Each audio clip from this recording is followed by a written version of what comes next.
Good morning. Hello, we're going to talk about friction today. This is a dancer who goes by the name of Friction. He's very good.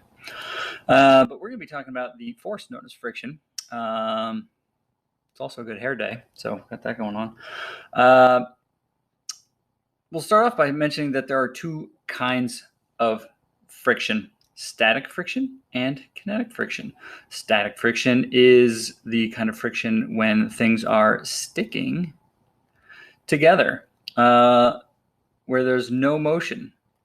Basically, when a car is parked on a hill, that's static friction. The two objects in contact, the tires and the ground, are not moving relative to each other. The grip is preventing motion from happening. Whereas with kinetic, as the name implies, like kinetic energy, that's the energy of motion. Well, this is the force of two things sliding between each other, sliding across each other. And the force of friction itself has a formula. As you maybe might have considered at some point in your life, the amount of friction between two surfaces can depend on a few things. One is it depends on how hard the surfaces are pressed together. If they're very lightly pressed together, there's not a lot of friction. If they're pushed together very strongly, there is going to be a lot of friction, a lot of resistance. And the force of the compression between two surfaces, well, that's simple. That's just the normal force. So friction depends on the normal force, but friction also depends on the stickiness of the two surfaces. If you had two ice cubes and you rubbed them against each other, well, they'll move really easily. But if you had something like rubber on concrete and you push those together, they're going to be very, very difficult to move against each other, across each other. And that stickiness factor is what we call mu, the Greek letter mu, M-U. So the friction force depends on these two factors, the stickiness and the normal force, how strongly these two surfaces are being pressed against each other. The force of press, whatever, compression between the surfaces.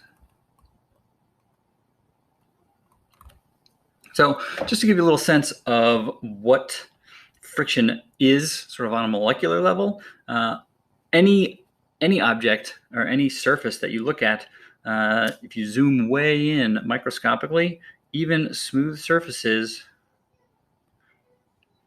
will actually be somewhat jagged and ridged and lumpy on an atomic level, and the sort of the intermeshing of those surfaces to each other is essentially the source of friction. That's why friction exists. So as these two surfaces try to move across each other, the interfaces are going to sort of interlock and create some resistance to the movement.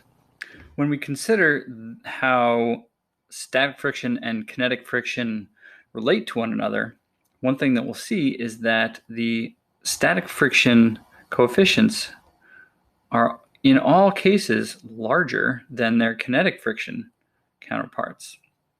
And that's basically what that's saying, is that static friction is stickier than kinetic friction. When something is at rest on a surface, the compression of those surfaces essentially, by virtue of them not moving relative to one another, the jagged edges, the imperfections, are basically allowed to sink into each other and make initiating motion more difficult than sustaining motion. So what that looks like, if we were to graph that, if we had a graph of applied force versus friction force, well, as you apply, let's see, friction force versus applied force. As you apply a force and an object remains at rest, that means that the forces are equal or balanced. And so as you apply a force, the friction force is going to increase likewise in a one-to-one manner until you reach that maximum static friction force. There is a point where The static friction just can't hold things any longer. And at that point, it's going to break loose and start moving. At that point, noticing that kinetic friction coefficient is less, the friction force is suddenly going to drop. And at that point, once things are moving, kinetic friction doesn't change regardless of how strongly you pull. And so as you apply, so going back to the beginning, as you apply a larger and larger force, static friction is basically going to match your force. And it has to, because if an object is moving, the forces are balanced. And so if you apply a small force, only a small amount of friction is needed to prevent motion. A larger force applied, larger force of friction is needed to prevent it until you reach that peak. And then you break loose and the thing starts moving. At that point, we've got kinetic friction. So this is all static until you get here where you get kinetic friction. All right, so here's a little bit more about that friction, static friction versus kinetic friction. Static friction is not a single value. Look at this. I'm exerting 96 newtons of force. There's 96 newtons of friction. I'm exerting 59 newtons of force, 59 newtons of friction. Static friction is always going to balance however much force there is that's trying to get the thing moving. To prevent it from moving, friction force has to literally balance however much force there is being applied. But it can only do that up to a point. Static friction is not it's not Superman, because as you increase the force, it's going to reach a maximum possible value. There can only be so much friction before the thing starts to move. So keep your eyes on the arrows and the values. As the applied force gets bigger and bigger and bigger, the friction force, boom, suddenly drops. It just snapped down to 94 newtons. It's at rest. I push harder and harder and harder. Static friction is bigger and bigger and bigger until, bam, it snaps, and now the thing is moving.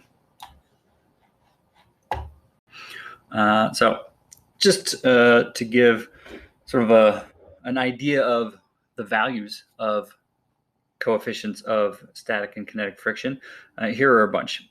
Some pretty typical ones. Rubber on concrete. Think of that as a car tires. So static friction coefficient is 1. Kinetic friction is 0.8. Wood on wood, 0.25. Of course, it's going to vary depending on the wood, depending on the circumstances. Waxed wood on wet snow versus waxed wood on dry snow. So wet snow is a little bit stickier, 0.14. Quite a lot of it stickier, actually.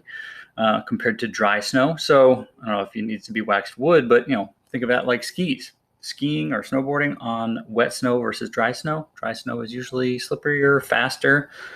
They don't even have a value for kinetic friction of waxed wood on dry snow. I don't know why. Here's a couple that are pretty neat. Ice on ice is just 0.1. Ice on, that's when they're not moving. And with kinetic friction, they are the coefficient's really low. Teflon on Teflon. Teflon is typically the plastic coating or the synthetic coating on frying pans, non-stick frying pans. So Teflon is very non-sticky, as you might expect. And synovial joints in humans. Those are the joints between bones. So knuckles, elbows, knees, the moving kinetic friction between those is 0.003, really, really low, which I guess kind of goes to show that joints are made to move. All right, so let's consider some problem solving. How do these forces and formula for friction play into problem solving? All right, so we've got a box that is at rest initially on a surface, and it's being drawn or pulled with a force of 100 newtons. Now, first question is 100 newtons even enough to get this thing moving? Well, we've got a 100 Newton force this way. We've got mg down a normal force up, and of course we're going to have friction static in the opposite direction. So the action is happening in the x direction. So let's just consider that first. All right, so we've got 100 newtons pulling to the right minus the force of friction equals, well, we don't quite know, but let's at least evaluate what that static force of friction is. Well, it's going to be 100 minus mu times n. Well, I guess we need to know what the normal force is then, don't we? So to figure that out, we have to look in the y direction because that is where the normal force exists. Oh boy. And in the y direction, we've got the normal force up minus mg down. And in that direction, there definitely is no acceleration. So that tells us that the normal force equals mg. So I guess we can plug that in right there. So we got 100 minus mu, which is 0.3 times mg, which is 50 times 10. So that's 50 times 10, 500, 0.3 times 500. That's 150 newtons. So the static friction force is 150 newtons. Well, let's think about that for a second. Really what that's saying is the maximum possible static friction is 150 newtons. Now, if this system were at rest and there was no force pulling it, well, then the forces in the x direction would have to be balanced, add up to 0. And so in that case, friction force would be 0. If you pull on it with a force of 100 newtons, then that means that the static friction force is just 100 newtons in the opposite direction. That's the only way the forces are going to cancel. So by solving for the static friction force, we're basically revealing that if you pull with any force less than 150 newtons, this box isn't going anywhere. You have to exceed the maximum possible static friction force to break it loose before it's going to start moving. So first answer to our question is no, it's not going to move. The second question is, how much force do we need? Well, as we just said, you're going to have to meet or exceed that friction force in order to get it going. So let's say that we're going to pull with 150 newtons. All right. In that case, in the x direction, if we pull with 150 newtons, at that moment, we will match or exceed static friction. So now it's going to be moving. You've broken it loose. So suddenly, once it's moving, we're no longer dealing with static friction. We're dealing with kinetic friction. And now that we are going to be moving, we will have some acceleration. So we've got 150 newtons pulling to the right minus mu k, the kinetic friction. So that's 0.2 times, so mu times n. The normal force is still 500 newtons. And that's going to equal ma. So that's going to equal 50 times a. So we've got 150 minus 0.2 times 500. 2 times 500, that's 100, equals 50a. So we got 50 equals 50a. Turns out that the acceleration is 1 meter per second squared.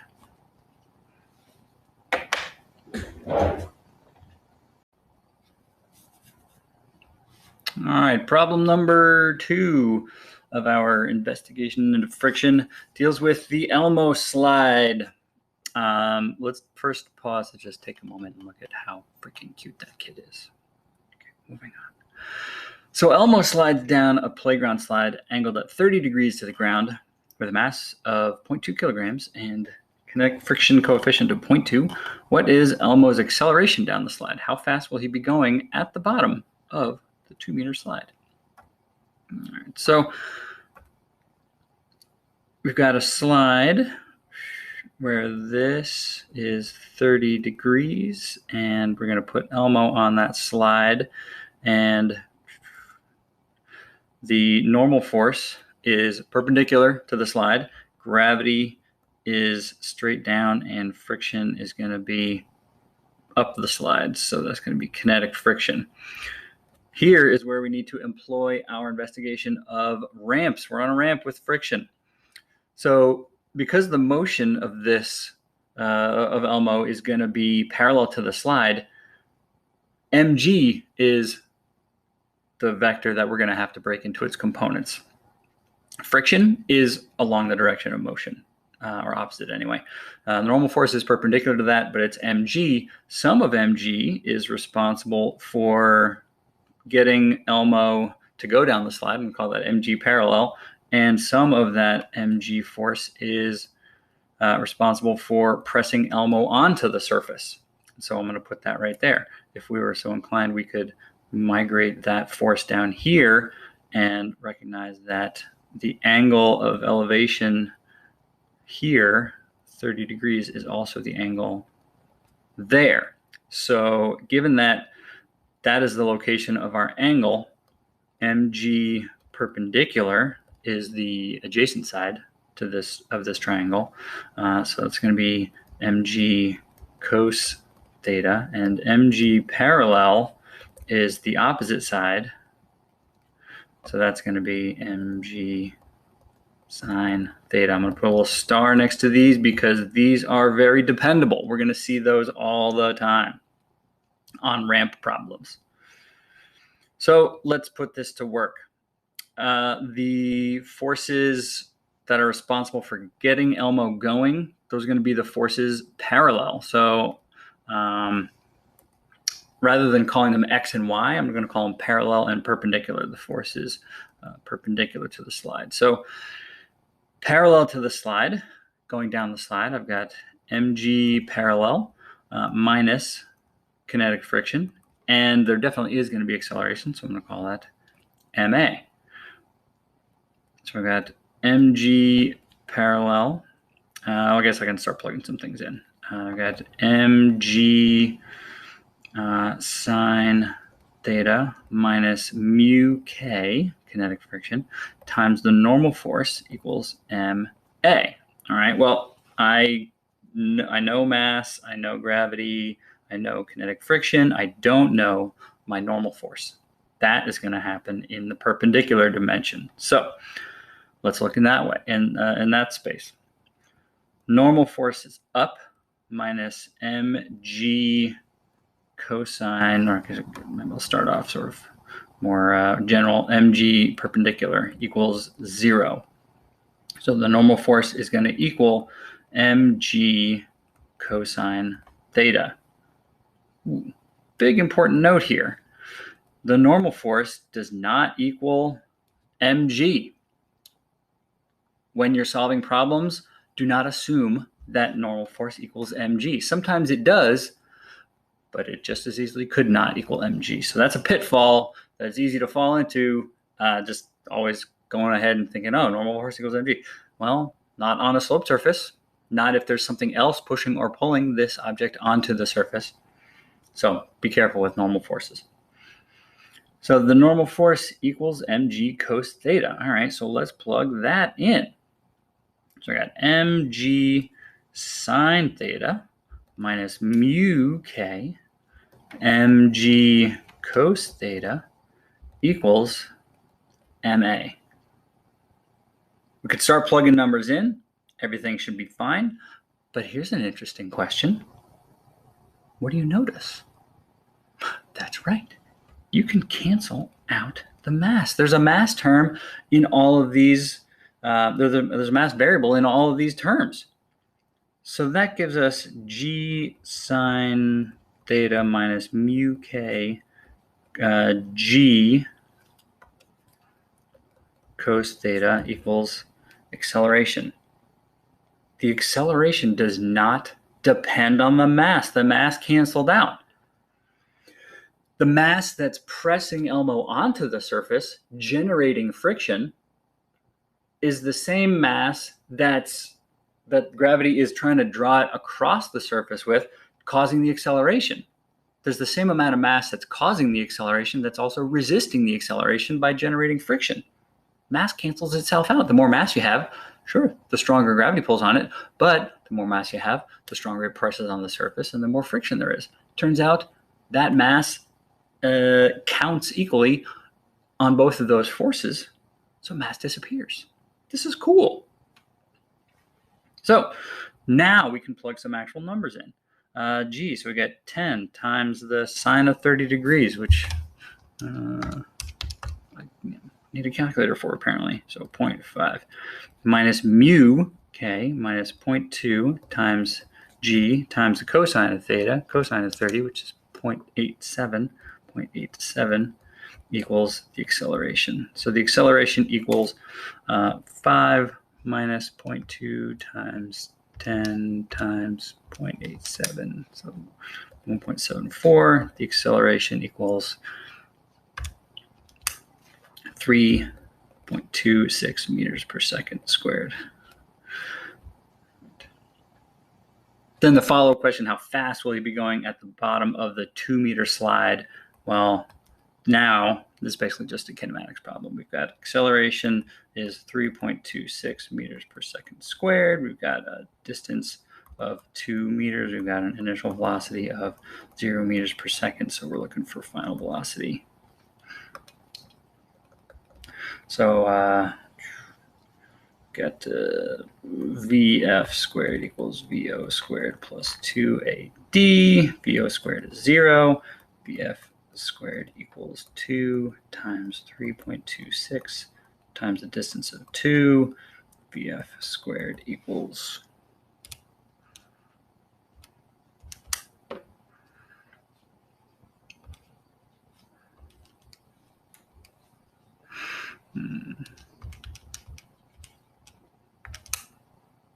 3.6. All right, was 13.04, and the square root of that is 3.64 meters per second. All right, problem 2 done. And for our final problem, mowing the lawn, mowing the lawn.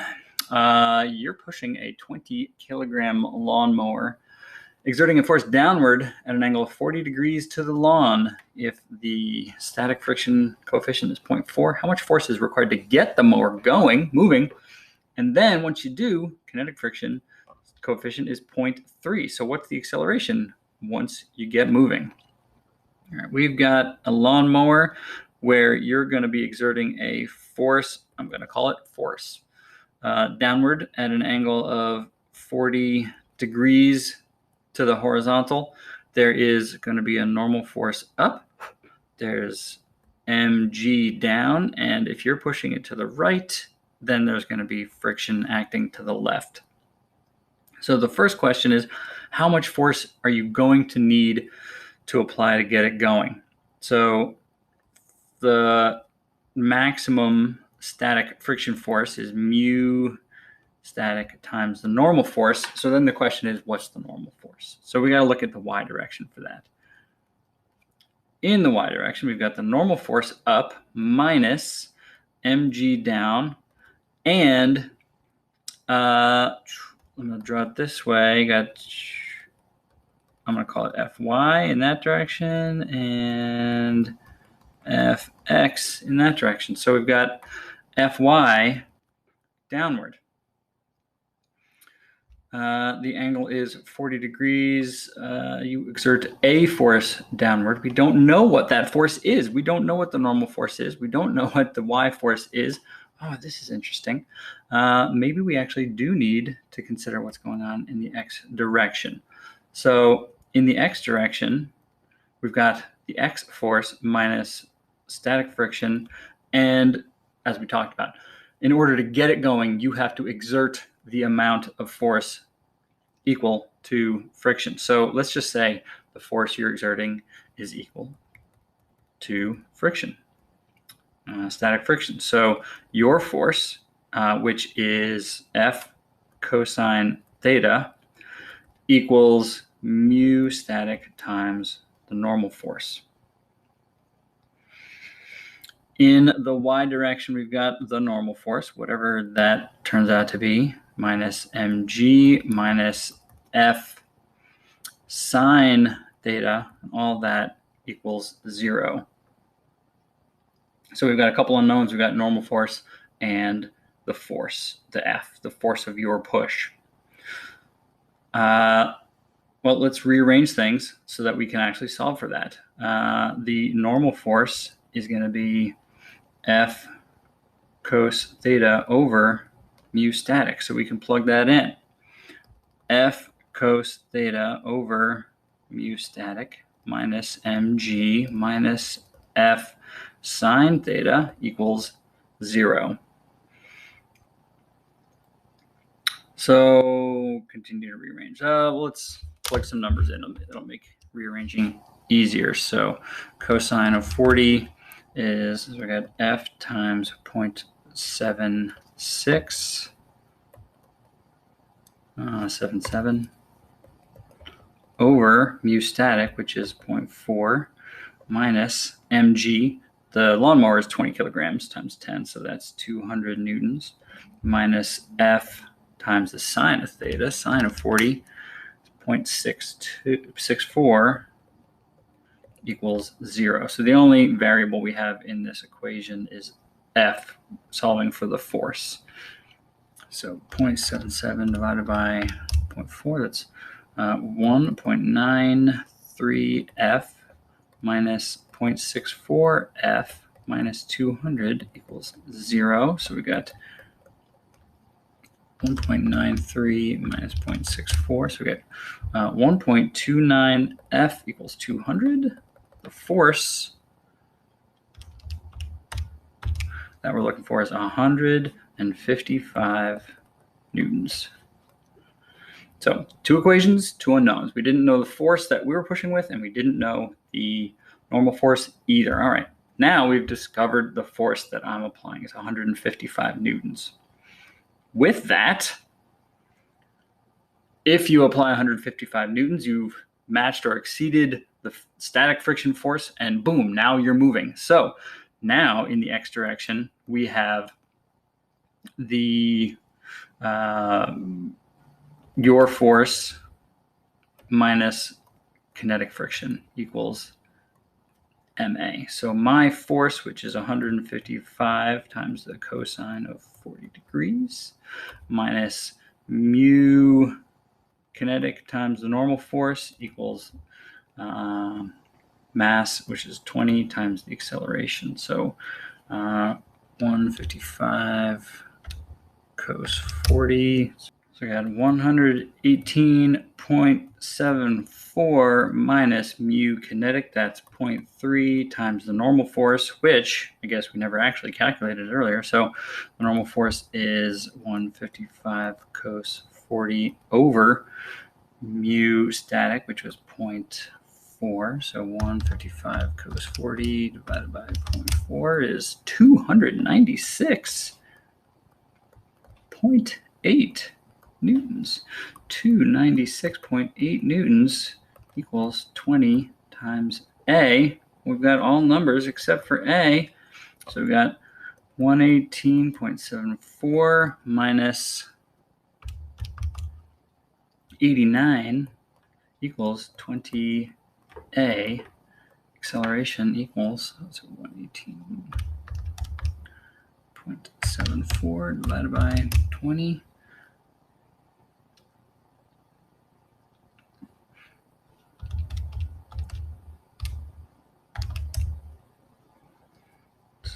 $29.74 over 20. My acceleration